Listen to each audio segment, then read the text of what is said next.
Today I wanted to talk about what you should be mindful of when deciding on the right wardrobe for your next video project. Let's first start off with deciding on who your target audience is.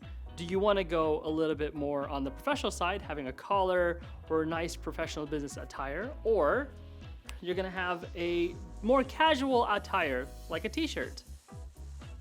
Now your audience is going to be paying attention to what you're wearing.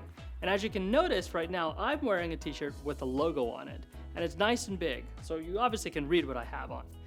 Now, if you have a project where you are doing a project with your logo or your branding that's on the t-shirt, 100% that is something that should be on the clothing. But if it is not part of your project or part of your video, then having a logo kind of distracts and deters what your message is to your audience. So your audience is going to be paying attention and reading what's actually on your shirt. So logos, I'd recommend you cross them out if you are not really focusing on whatever it is you're wearing. Let's talk about the next tip.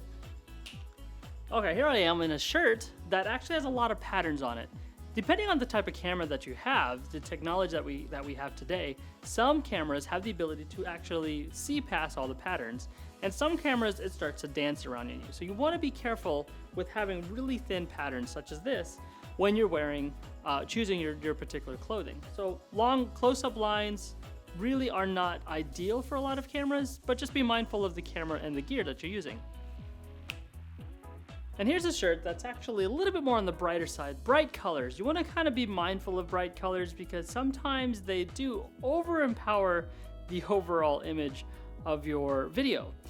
They can be a little bright, almost like looking at the sun in the world of colors that cameras capture. So this orange is a little bit bright. And again, I have a logo, so I really want to not showcase that because I'm not really talking about these guys currently.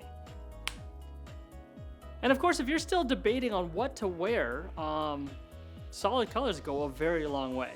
And it doesn't have to be a gray. It could be a solid blue. It could be a solid brown. It just has to be a very neutral color, not too bright, and just enough to really just kind of stay a neutral within your video project. And then if you're still debating whether your target audience doesn't really accept casual or formal, or business attire, I should really say, a good collar goes a long way with a little bit of a short sleeve, so you're comfortable when talking on your project.